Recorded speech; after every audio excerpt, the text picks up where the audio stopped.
Hi everyone, I'm super excited to host Dylan Burke, who I had the pleasure to meet in Marbella at the Adams Power Mastermind, but also he's been very influential in my journey of business in Poweredly Accelerator, which I joined. I constantly check in with Dylan.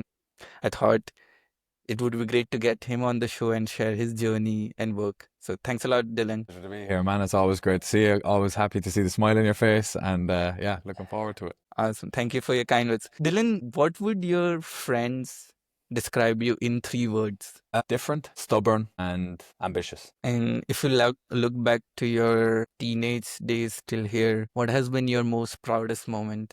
So, for those of you that don't know my background, I am actually outside of business to keep myself mentally sane, mentally fit, physically fit. I play professional football. So, I've given over 25 years of my life to professional football outside of business. And so, I think proven to my young self, the little kid that was in me, that I didn't give up. I was never the most skillful person in the entire world, but I knew that if I put my mind to it and I work really hard, I'd achieve it. So having got to a really high level in football, and one statistic being the only Irish person to ever score in the top four leagues of German football is pretty proud moment for me. That's amazing. And once you achieve that feeling, then what was your next goal that okay, now I have to push myself bigger?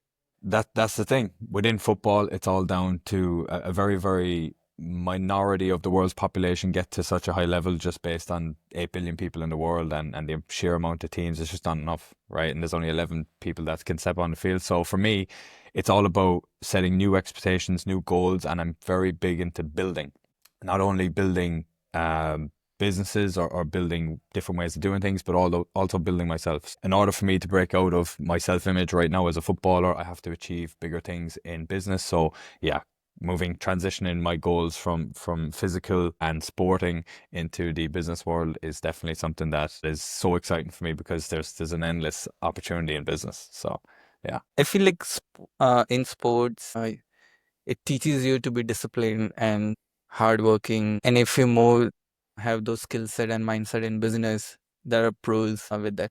So, what are the advantages and disadvantages if a sports person gets into the business? For sure.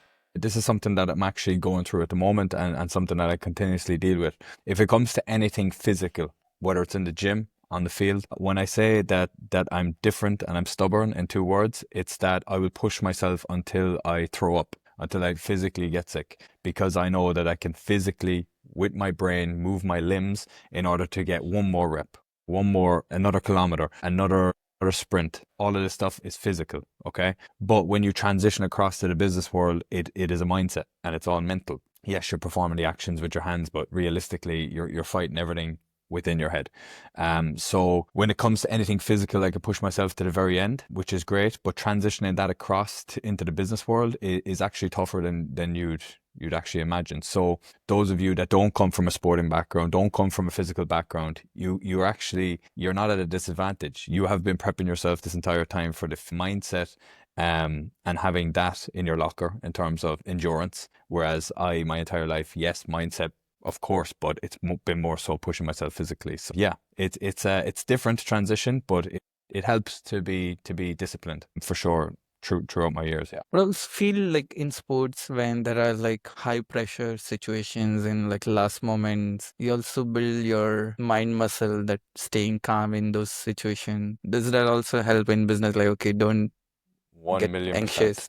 1 million percent. I think this is probably an incorrect statement, but I consider myself to not have much stress. I don't really get stressed often because I've been in high intense, high pressure, decisive situations a lot of the time, nearly every week. So being in those situations, I feel like nothing can really bother me. It's not the end of the world. If anything happens, I can deal with it, and that's not a problem. So I think in terms of stress tolerance, being under pressure, I think I definitely have an edge on most people when it comes to, it's all repetition. If you do something so many times, you just either get used to it or you get good at it. So I'm either really good at dealing with stress, and many people at this level are, or it's just a case that you've done it so many times that it's just one nature to you, you know. I see. Like one big difference in sport versus business is there is a clear outcome. Either you win or lose. In business, to set your own goals. And if you don't achieve, like, you sometimes you don't forging your own path, and there's everything is set up by you, and there is no objective way to evaluate. So how do you, like, in terms of business, plan your goals, and if you don't achieve it, how do you work on it? I think it's very, very similar. And I'm only coming to wake up to this in recent times. I agree with you that when you go step onto the field, when you step into training, when you go to the gym, there's always goals and there's different things that you can order. You can either win or lose, okay, when it comes into a game. All right, there is draws, but we'll take them out of the equation for now. You either win or lose. However, when I had it in the back of my mind growing up and through the years, it was never the next game. It was never the next month. It was never the next year. It was always that goal of becoming a professional footballer, right? So when I had that in my mind, it didn't matter if a training went terribly. It didn't matter if I won in that training. This is all learning curves and it's all steps in order to be that end goal or end purpose of why I was doing football in the first place. So when you get into business, it's pretty much similar. You don't want to set your goals at, oh, I want to make 10K per month. You want to set your goals way, way higher because at the end of the day, your business model can change. The people you work with can change. Your income can fluctuate, right? It's peaks and troughs. It's never just a straight line to the very top. Okay. So having that set see goal, purpose, drive, reason why as you're to doing it is the same as growing up as a little kid and want to be a professional, right? You're on this long journey. You're in it. There is no turning back. You're in it for the long run. All highs and lows, you accept them and you learn from them. So I think it's pretty much similar. Yes. I read, like, during when I in my childhood, a beautiful quote that you aim for the stars, you at least reach the moon. So, like, if For you sure, aim man. for $1 million, then you'll reach 100K. If you aim for 10K, you'll reach 3K. Like, and then you measure up yourself to it. But I Absolutely. also feel like, let's say you aim, I want to be the best soccer athlete. There are times midway where you start, okay, my body is not meant to have that strength. There are other athletes who are naturally gifted, and you start self-doubting your beliefs and questioning that maybe I don't think I can become the best athlete. So how do you navigate those times? It's you versus you. It's proven to yourself with just one rep or one thing that you can do it. And it's just getting that little spark to say like, okay, maybe this is possible. Because it's always like the most difficult thing about all of it is yourself, fighting against yourself. Because realistically, LeBron James is a human. Cristiano Ronaldo is a human. Messi is way, way more talented than Cristiano Ronaldo, but Cristiano Ronaldo had the work ethic in order to work his way up to the similar or same level as Messi. Now people have their judgment on who's better, but that's not for the discussion. But everyone's human, so you're to be born with natural talent. I don't know if that exists. I think it's your environment. I think it's how your parents brought you up. I think it's to do with essentially the ecosystem you were brought into and how you dealt with it. So I think just having the belief in yourself alone, having a clear goal, making a decision, as Bob Proctor would say, and just going towards that decision. It doesn't matter if you take 5 steps back, as long as you keep having momentum going towards that goal. I think the hardest thing, as you touched on, is that self-doubt that's always going to be there. But if you made the decision that it's going to inevitably happen, it doesn't matter if it's in a year or 20 years, then you're always going to be moving forward and you will be able to do it because it's all reps and just getting used to it. Yeah, it's just overcome that self-doubt with sheer work ethic. So maybe, like, in the goal setting, it's rather than, oh, I want to be the best athlete in 2 years. It's like, I want to be the best athlete one day. And you just keep improving every day, no matter lows and ups. I mean, everyone has a different cycle. Some people do it in 2 years, some take 10 years or 30 years. But it's the Exactly. process of becoming the person during achieve the goal is what we are going through. Exactly. Making the decision that it will inevitably happen and you might as well move every day towards that goal. When that will be, who knows? But it will inevitably happen as long as you move towards it. So doubting yourself, saying, oh, he's way more talented, she's way more talented, they're better, it's doing you no favors. But as long as you move towards the goal and you just keep putting in the reps, you will inevitably get better. Not everyone has the same level of talent, not everyone, but what you can have is work ethic and a desired goal that you want to achieve. You mentioned about the environment, and I know a bit you have traveled a lot and been in different environment. Can you share, like, what are the environment which you get more energy from or motivates you to push yourself? Me personally or everybody? You personally. Yeah, definitely Marbella recently. It was a case where as we go back to goals, you have different goals within your life, whether it be financial, whether it be location, whether it be personal, whether it be in business, in sports, and everything. You have different goals. So you are what you think about. So if you're constantly thinking about business and you're hanging around with people that are in a 9 to 5 and don't actually think about business, and then the topic of conversation gets pulled to a TV show or Netflix or something, it's so fulfilling and so enlightening, and it gives you so much energy to be in and surrounded by a group of people that are talking about the topics that interest you, that have the same, not the same goals and ambitions, but have the same drive, passion for the things that you have drive and passion about. People that you can pull insight from, people that just fill you with energy rather than draining you of your energy. And I feel like, based on my travels and everything, the whole business mindset and the sheer amount of people that are entrepreneurs in Marbella, it was one thing that has definitely stolen my heart, and it will be definitely a place that I go to live for sure. It's like a recharge you get every time you are in that circle. Exactly. Exactly. So I can only imagine what it's like to actually be in that circle for a longer period of time than I was or you were, and to be surrounded by people that know more than you, earn more money than you, and the kind of energy and information that you could pick up and where you could be if you had that on a daily basis. What about Bali? So, having been to a lot of different countries, I think that Bali definitely has my heart. 100%. It's the freedom, it's the island lifestyle, it's just hopping on your moped and going to the gym, hopping on your moped, going to the beach, going to the co-working space, anything like that. It's brilliant. However, I feel like it is a very secluded area in terms of time. Okay, you're very disconnected from US working hours, a little bit connected from European working hours. It is more of a chilled and relaxed vibe. And I feel like people that generate income through e-commerce or anything like this, and don't have to necessarily take sales calls or run a big team or anything, I think that that's a great place for them. But because you can definitely be at peace with yourself. But I think the high impact, high lifestyle life of Marbella and being sheerly surrounded by the vast majority and Dubai of entrepreneurs, I think that's way more beneficial to you in the growing phase of any business. So you build and in your growing journey in Marbella, you wanna retire, you go to Bali. It's all, you have seasons, you know, you Yeah. have seasons. So I think if you're working, right, and people like to call it monk mode or whatever, I think you're better off being in the likes of Marbella and Dubai, right, surrounding yourself with people that are all driven on the same journey. And then when you, I don't want to say take your foot off the gas, but want a more relaxed lifestyle, I think Bali is perfect for that. And there's still the entrepreneurs there, there's still the working mindset. I think that's a great spot for sure. But you're just disconnected from the working hours of the US and Mhm. EU, which isn't ideal. I know you have a very generalist role in Powerly University. So can you walk us how a week in your life looks like? Yeah, for sure, man. So I am definitely a creature of habit. So I like to have structure to my days. Otherwise, things don't get done. Simple as. So I wake up every day at 6 o'clock. And from 6 to about 10, that's my time. I'm based in Germany. So 6 to 10 my time, I do my own learning of what I want to progress in, which is more down the automations, AI, and sales route. So I always teach myself in that aspect of it. From 10 o'clock, we have our morning huddle with the sales team, and we're just making sure that everything is right, all questions are answered.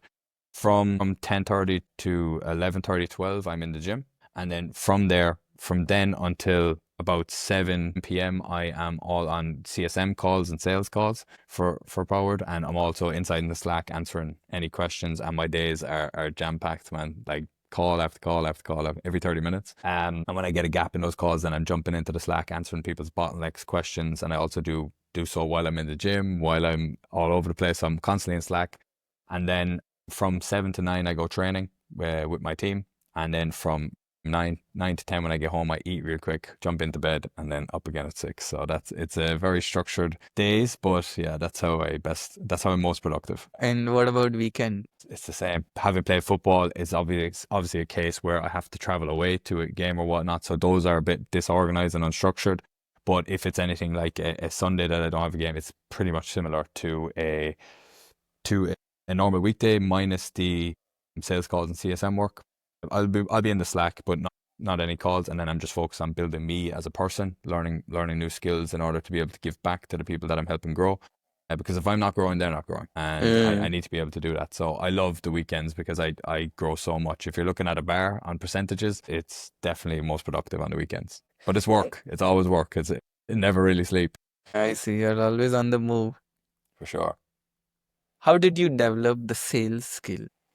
I think so. I grew up in a household environment, very loving, very caring. But I had a mother. I have a mother. I didn't have a mother. I have a mother that worked night shifts, and my father worked during the days. And I would take care of my two younger brothers while they were working. And then when one of them would get home, they might be stressed, frustrated, tired from work. So it was always almost like being a chameleon and adapting to situations that you're already anticipating the other person's mood, you're anticipating the way they want to communicate, and you're kind of being proactive rather than reactive to situations. That combined with I never had any best friends growing up or anything like that. I was always the third person in a two-man group or the fifth person in a four-man group or anything like that. And I was in many different sports, many different teams. So I'd have many different friendships or connections, but not too many best friends. So I was always adapting and almost being like a chameleon in different situations. So when it comes to prospects and on sales calls, I really know how to connect with the person on the other end based on their communication style, just through life, not through learning too much skills, just connect with them, really care for the person and want the best for them. My job as even it's called sales, my job is just to find the best solution for what they're trying to achieve in their life. And coming from a CSM and coaching background, I tend to switch into coaching, and I'm like giving too much coaching instead of like giving them what they need, which is sales. And what I mean by what they need, which is sales, is that most people actually thank me after they've bought something from me because I've genuinely wanted what's best for them and giving them a solution to their problems. And that's why I get a thank you at the end of it. But I think the accumulation of what's happened in my entire life has allowed me to be good at sales. Was like, and so before sales, you were doing CSM and coaching. Yeah, no, I've been in the online space since like 2019. I've done pretty much a lot. Adam actually helped me start my very first agency. And from there I transitioned into an affiliate marketing role that allowed me to generate a lot of money. So I used that to then move to Bali and Malaysia and stuff. I took my foot off the gas a little bit in that aspect of it, but it was very freeing, man. It was brilliant. And I learned a lot. And then Adam asked me to step back into a role that helps guide people the way he guided me. And then from there, just excelled, and I absolutely love it. Were there any bad incidents in terms of CSM coaching, which was a reflection on, okay, I have to work on it and improve? No, not really, because what I'm on the sales side. I do everything sales for Powered, and I also do the CSM. So if I one thing that we've subconsciously built in what we do is a network of individuals that is almost like a brother or sisterhood of people that are really willing to help each other and really be good apples and good people. And me being on the sales side of things, I get to hand pick and hand select who joins us. There have been people that we have turned away based on them just going to be a night. We can see preemptively that they're going to be a nightmare for our solution, or they're not going to mingle well in our group. And for us, you want to do good work with good people. And we also want our environment to be the safest place for people to be open, be able to talk, and be able to grow. So I'm able to selectively handpick who we bring in and help. From there, man, we haven't had many problems with that type of stuff. So yeah, I've been happy on that end of it. But of course, when it comes to dealing with client relationships in any agency model, that's completely different. Okay, that's completely different. That's not in our ecosystem within the Powered University or Accelerator right now. But of course, there's been situations with clients before in the past, especially since I'm very stubborn as a person. I see. What are things you learned the hard way? What are things I learned the hard way? It's a great question, man. I think it would have to be to do with money. I think it would definitely be to do with money. I was brought up in a household that was very loving, like spoiled when it comes to the modern day world. Like I don't want to say spoiled as in buying cars or anything like that. No, just given, just loved unconditionally, and if ever in need of anything, it was there. It's helped in a way that my attachment to money is I allow myself to invest. I allow myself to take risks because I have zero attachment to money.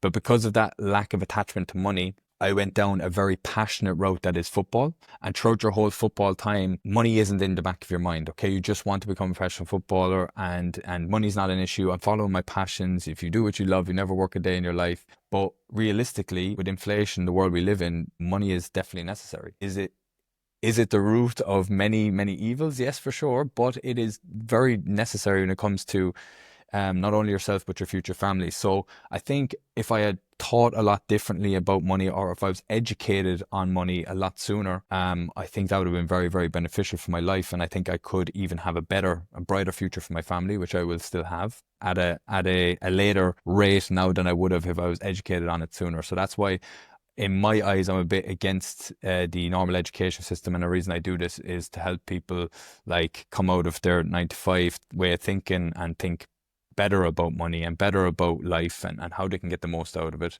So yeah, that's one thing I definitely learned the hard way, and I'm catching up on, to be fair. Yeah, and that also we pick up based on the environment we grow up. If we see a lot of people who are business owners, and it comes naturally that okay, there's smarter ways of making money and being independent.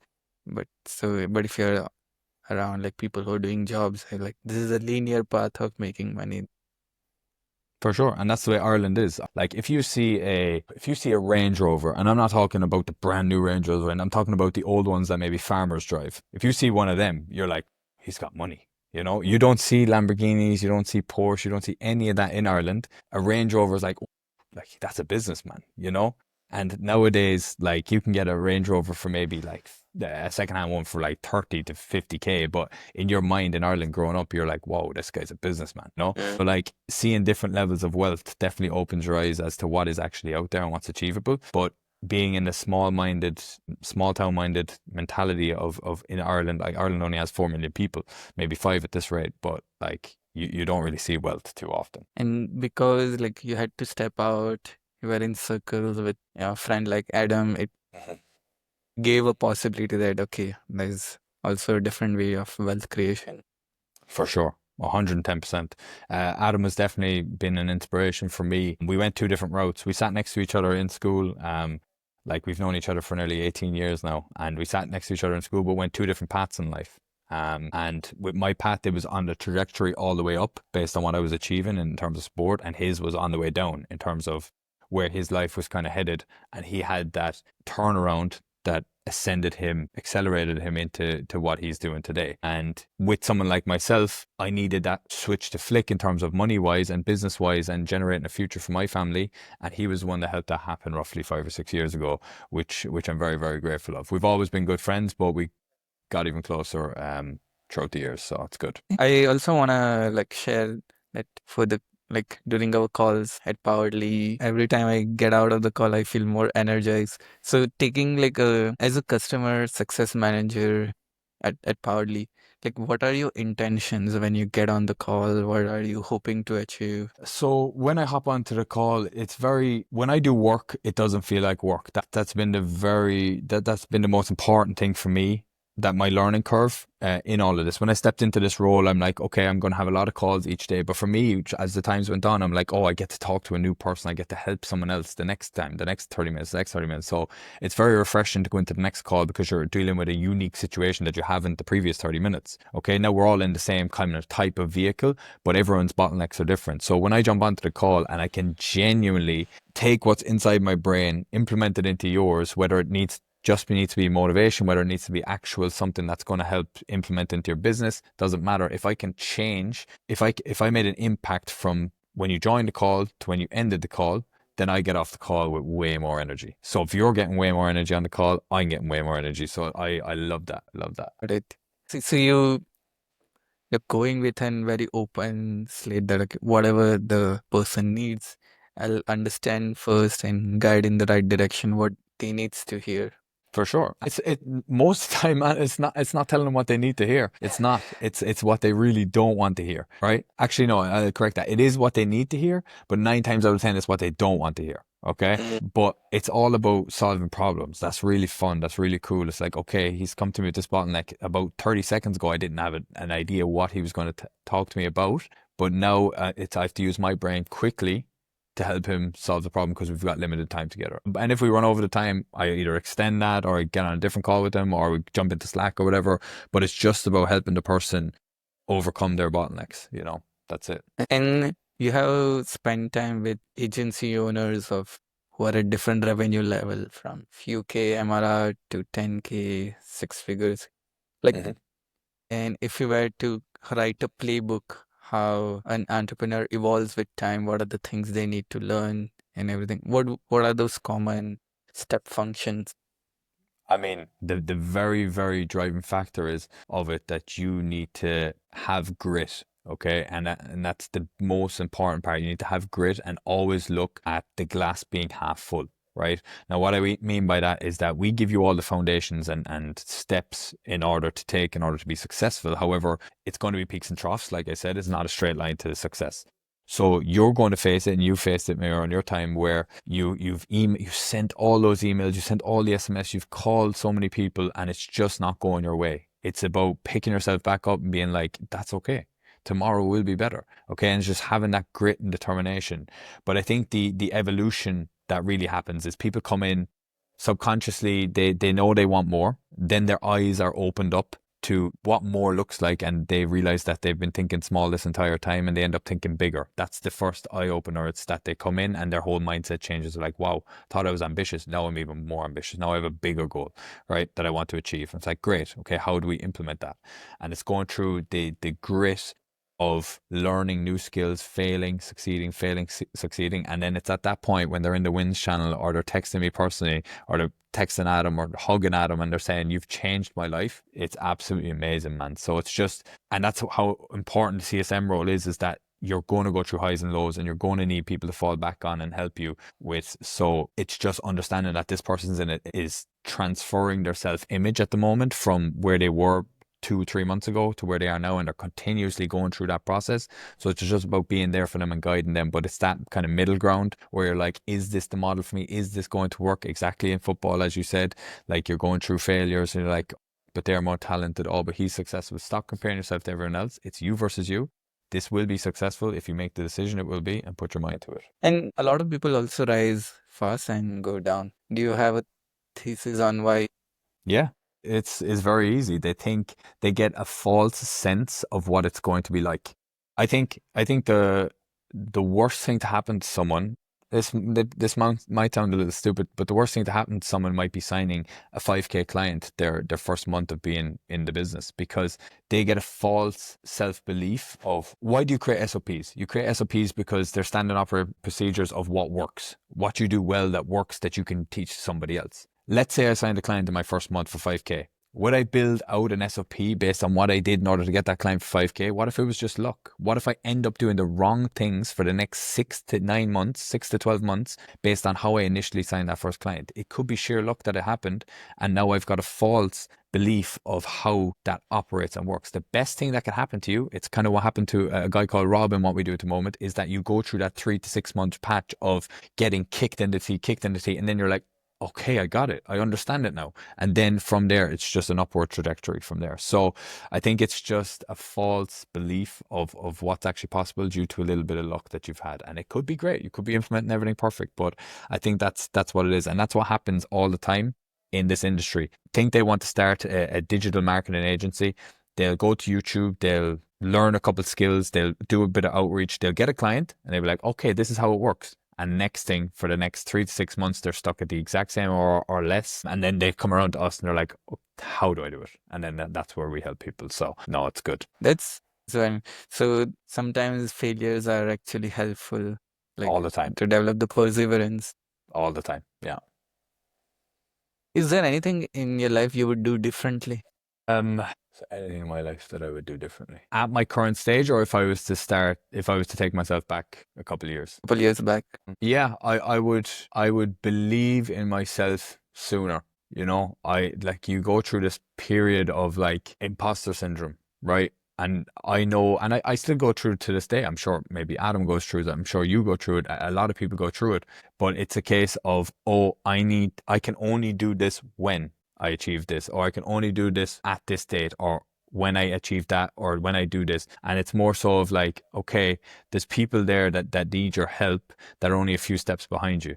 So it's like throwing yourself in the deep end sooner in order to see more results. When I first started my agency, I was a lot like the people in here. I learned the skills, got really really competent in, like, if you ask me any questions, I know about it, but I didn't do outreach for 6 months.